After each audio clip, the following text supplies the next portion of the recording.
Alhamdulillah, alhamdulillah, wa maghfirna lana Allah. Asyhadu an la ilaha illallah wa asyhadu anna Muhammadan abduhu wa rasuluh. La ilaha illallah.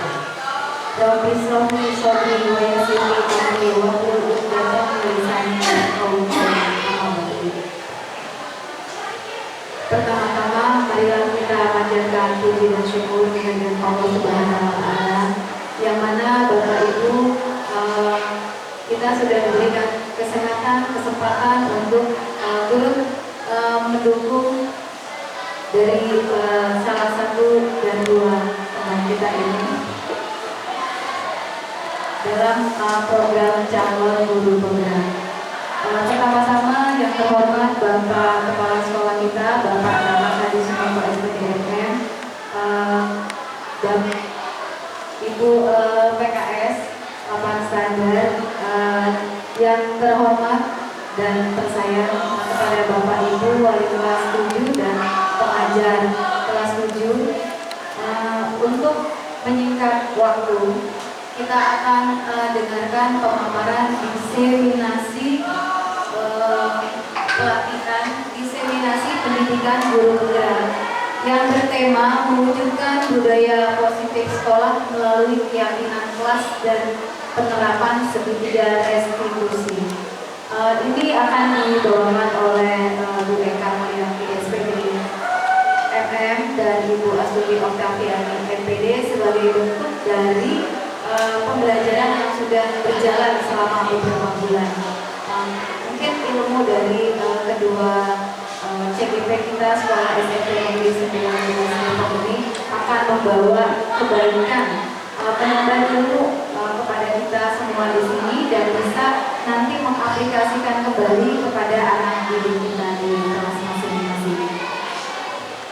Salam serta salawat tidak lupa kita curahkan kepada baginda Rasulullah kita, di mana mudah-mudahan kita menjadikan hambanya yang akan mendapatkan syafaat beliau di akhir nanti. Amin, amin, ya rabbal alamin. Harapan kita semoga kegiatan ini Ibu Eka Mulyati SPDMM dan Ibu Oktaviani SPD akan bisa kita hantarkan menuju ke tempat yang memang nanti bisa dikatakan menjadi calon kepala sekolah. Untuk itu kita serahkan kepada Bu Eka untuk selanjutnya memberikan pemaparan diseminasi untuk beberapa waktu dan tempat dilaksanakan.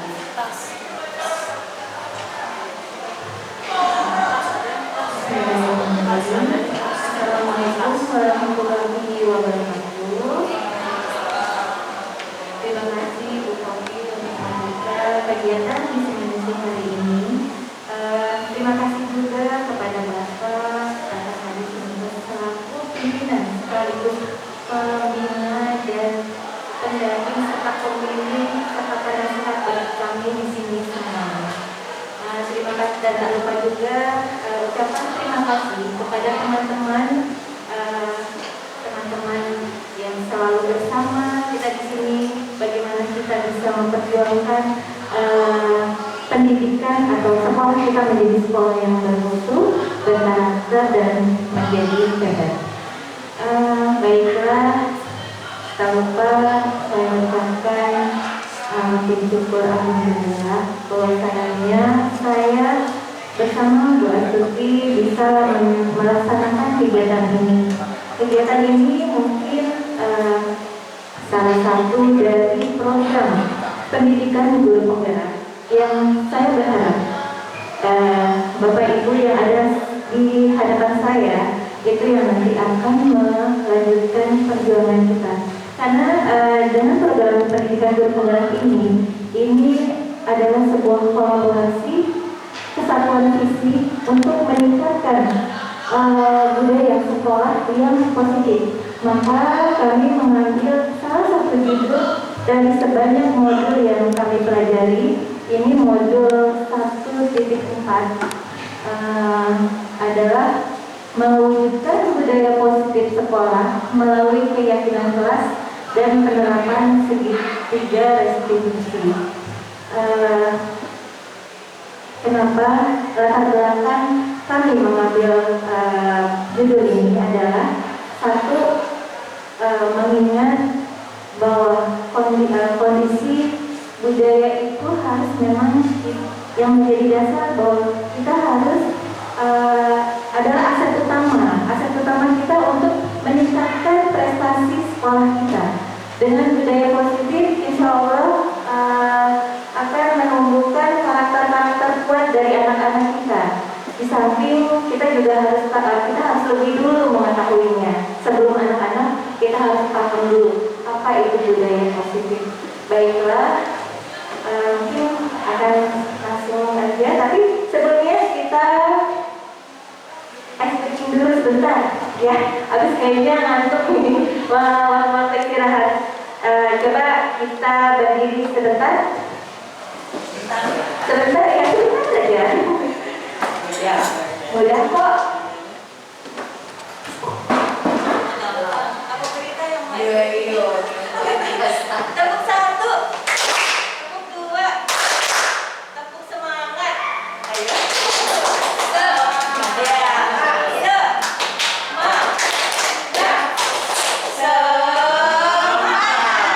Buka, ya kita pakai buka.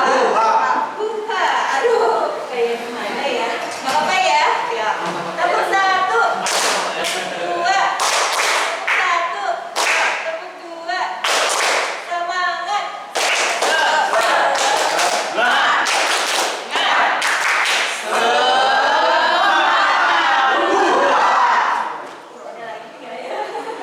Ya udah itu aja deh. Nanti kita kasih satu. Terima kasih.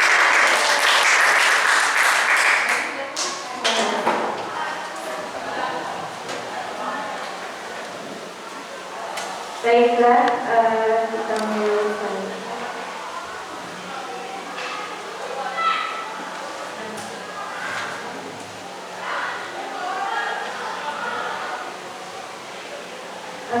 Baiklah, kita mulai. Nah, di sini saya akan berusaha mendiseminasikan apa yang sudah kami dapat di program Guru Penggerak. Judulnya adalah budaya positif. Apa sih? Latar belakangnya adalah lingkungan. Tadi sudah saya katakan bahwa lingkungan atau suasana positif itu sangat mendukung terciptanya pembelajaran yang kondusif. Dengan adanya suasana yang positif, murid dan guru itu bisa menemukan kondisi yang menyenangkan sehingga proses pembelajaran itu dapat berjalan aman, nyaman, tanpa adanya suatu beban atau paksaan. Jadi selain itu lingkungan positif juga akan membantu munculnya karakter positif murid. Coba kita bayangkan, seandainya budaya karakter murid itu sudah terbentuk, apa yang kita dapat? Coba Bu Meli. Seandainya karakter anak itu sudah terbentuk, apa yang kita rasakan sebagai seorang Bu Meli? Kalau karakter anak sudah terbentuk, kita jadi tinggal mengarahkan aja itu lebih mudah. Apalagi kalau sudah terbentuknya mau positif, jadi lingkungannya juga insya Allah berdampak positif juga. Itu kalau misalnya belum terbentuk, kita juga lebih perlu usaha lagi gitu, bagaimana membentuk karakter anak ini. Apalagi kan kita nggak tahu lingkungannya seperti apa. Kalau kita masih pendidikan di sekolah seperti ini, tapi belum tentu lingkungan rumahnya mendukung pembentukan karakter kita seperti itu. Terima kasih, malah ada tambahan. Berarti kita juga harus melihat latar belakang dari si anak. Benar. Karena ketika budaya positif itu sudah terbentuk di sekolah, ketika latar belakang anak di rumah juga tidak mendukung, itu akan sama saja. Itu juga akan menimbulkan masalah. Untuk itu, memang perlu kerjasama kita semua. Jadi, bukan hanya guru, bukan hanya wali kelas, bukan hanya guru BK, bukan juga kesiswaan, juga bukan murid saja, tapi juga dukungan dari semua sivitas atau komunitas sekolah dan lingkungan keluarga. Itu. Terima kasih Bu Marin. Jadi kita lanjutkan. Jadi di sini maksudnya adalah perwujudan nilai-nilai, keyakinan universal dan kebiasaan yang harus kita terapkan di sekolah yang berpihak pada murid agar murid dapat tetap menjadi pribadi yang kritis, penuh hormat dan bertanggung jawab. Jadi dasarnya di sini nanti ada nilai-nilai kebajikan ini besar. Di sini ternyata budaya positif itu dapat dibangun dengan adanya konsep disiplin positif. Yang kedua, pemenuhan 5 kebutuhan dasar manusia. Yang ketiga, keyakinan kelas. Yang keempat, 5 posisi kontrol. Dan kelima adalah segitiga restitusi. Jadi budaya positif ini bisa kita munculkan dari kelima ini yang harus kita pahami. Nah, disiplin positif pasti semua sudah paham. Saya sama Bu Adi cuma mengulang kembali, memikirkan kembali, dan menambah wawasan saja di dalam program ini. Sementara saya yakin bahwa teman-teman itu sudah tahu apa itu disiplin positif. Disiplin positif adalah cara penerapan disiplin tanpa adanya kekerasan, ancaman. Dalam praktiknya yaitu dengan melakukan komunikasi mengenai perilaku yang efektif antara guru dengan murid. Dalam menerapkan disiplin positif ini, jadi murid diajarkan untuk memahami konsekuensi dari perilaku yang mereka lakukan gitu. Jadi di sini mengacu pada nilai-nilai kebajikan universal sehingga bisa memiliki disiplin diri dan berdasarkan motivasi intrinsiknya. Jadi membangun budaya positif berdasarkan motivasi pribadi, motivasi yang ada dalam dirinya. Itu akan sangat berbeda ketika hanya takut akan hukuman, hanya mendapatkan penghargaan, mau mendapatkan penghargaan. Itu tidak akan berlangsung lama. Tetapi yang dimaksud dengan disiplin positif ini adalah sesuatu hal yang perlu berkelanjutan dan itu dalam jangka waktu yang lama. Jadi sudah mengakar dalam diri si anak. Gitu. Nah di sini cara penerapan disiplin yang bertujuan untuk menumbuhkan kesadaran serta membedakan murid untuk melakukan tanpa ada paksaan, ancaman, hukuman maupun sokongan. Nah kita bisa ya melihat ke dalam diri kita di sekolah kita ini bagaimana saat ini. Saya yakin kita semua punya pandangan yang berbeda. Nah, untuk itulah kita di sini akan membuat satu visi, satu tujuan untuk membentuk murid-murid kita menjadi murid-murid yang bisa berkarakter baik tanpa adanya paksaan dari kita. Memang kalau kita pikir bahwa itu butuh proses dan tidak mudah, butuh perjuangan. Dan itu kita yakin karena selama ini yang sudah kita hadapi adalah anak-anak dengan berbagai macam karakter. Jadi disinilah kita lebih banyak lagi menggali bagaimana menyikapi anak-anak kita, kemudian bagaimana menyadari mereka supaya mereka punya keyakinan diri bagaimana untuk menjadi orang yang lebih baik lagi. Di sini maksud adalah lebih baik lagi itu adalah merdeka. Jadi merdekanya itu adalah bahwa mereka bisa diterima oleh komunitas, oleh orang-orang yang ada di lingkungannya. Seperti itu. Nah, di sini ada 5 kebutuhan dasar manusia menurut William Glasser. Maaf, ini tuh jadinya tadi berubah. Yang pertama adalah kenapa di sini kita munculkan? Karena ternyata permasalahan anak-anak itu berdasarkan pada kalau kita harus tahu bahwa ada 5 kebutuhan dasar manusia itu yang menyebabkan anak-anak kita mungkin punya masalah. Jadi kenapa saya selama ini saya cuma memperhatikan anak-anak dan saya akan bertanya ada apa, kenapa bisa begitu. Tuh, jadi di sini adalah satu bertahan hidup. Ini adalah sifat fisiologis untuk bertahan hidup, misalnya makan, kebutuhan pangan, kesehatan, dan sebagainya. Jadi salah satu contoh misalnya ada seorang anak kita mengambil makanan temannya. Kenapa?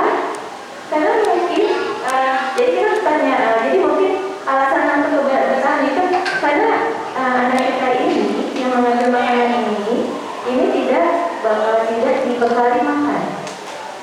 Padahal dia itu secara secara sederhananya seperti itu. Nah, yang kedua adalah kasih sayang dan rasa diterima. Jadi ada yang anak memang mencari membuat masalah karena ingin disayang atau merasa diterima dengan lingkungannya, dengan teman-temannya, gitu. Jadi di sini dia merasa bahwa saya harus mengambil makanan temannya. Kita masih satu permasalahan, misalnya mengambil makanan temannya, gitu, tanpa bilang, gitu ya. Jadi di sini dia ingin cari perhatian. Banyak kan anak-anak kita yang cari perhatian, iya nggak? Saya nggak upik ini buku yang udah banyak nih ya menangani anak-anak gitu yang bermasalah. Anak dikit-dikit masuk CP, ada di BP itu bukan hanya itu bukti ya, gitu. Insya Allah nanti kalau anak kita bermasalah tidak harus juga punya karena kita udah bisa, gitu. Harus bisa mengatasinya semuanya. Nah disitulah kenapa itu bikin masalah. Jadi ada dasarnya, ada 5, karena 5 kebutuhan dasar manusia. Yang ketiga adalah penguasaan, keinginan untuk dianggap berharga, bisa membuat perbedaan, pencapaian kompeten dan diakui serta dihormati. Jadi mungkin banyak anak-anak yang di rumahnya tidak dihargai. Jadi ketika di sekolah dia ingin merasa bahwa